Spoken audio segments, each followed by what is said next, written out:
Hi foodies, welcome back to the channel. If you're new, hey there, I'm Mawuena, and on this channel we bring you simple, relatable homemade meals. Today we are teaching you 3 ways you can make orange juice at home. Stay tuned and let's get right into it.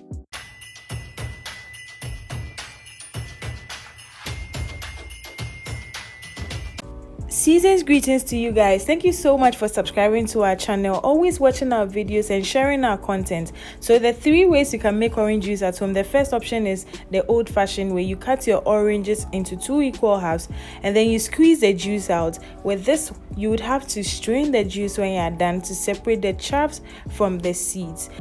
The second option is to use a manual juicer or a hand juicer, which are pretty affordable and easy to use. With this, it separates the chaffs and the seeds from the juice, so you don't have to strain it when you're done. The third option is to use a juicer. For me, I think it's the easy way out, and that's my favorite actually. Yes, soft life gang, agree this. So all you have to do is to cut your oranges into 4 equal parts, and then you peel the back and you insert it into your juicer, and it does its thing. When you're done, you can decide to strain it to take out the foamy parts, but for me, I like to drink it straight away.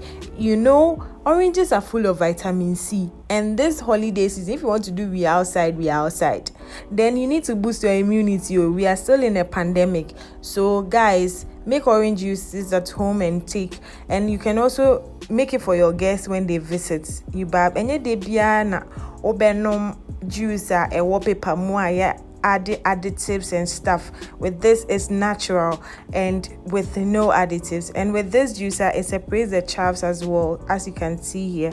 And it's time to serve, and that's my favorite part. You know, I need to hurry up and go and drink this, so I'll end the video here. Thank you so much for watching. If you made it this far, and keep supporting your girl, share with your friends and family and even your enemies, as we do on this channel, and leave a comment in the comment section below. I love reading your comments, and I try as much as possible to respond to everybody's comment on the channel, so leave a comment. And until I come your way next time, guys, Omicron is real, so please stay safe, stay alive, and see you in our next video.